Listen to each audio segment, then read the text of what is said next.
สวัสดีค่ะหนูเด็กหญิงพิมรดามงคลวชราสิทธิ์เลขที่11ชั้นม2/2ค่ะวันนี้จะมาท่องโน้ตดนตรีค่ะซอนลาลาลาโดลาลาลาซอนซอนซอนลาซอนโดลาซอนมีซอนลาซอนมีเรโดทีลาซอนลาทีโดเร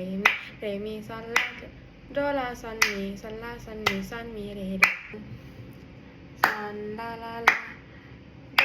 ลาลาลาซอนลาซอนโดลาซอนมี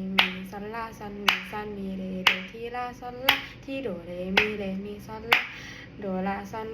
ลาซอนมีเรโดซอนโดเรมีซอนมีเรโด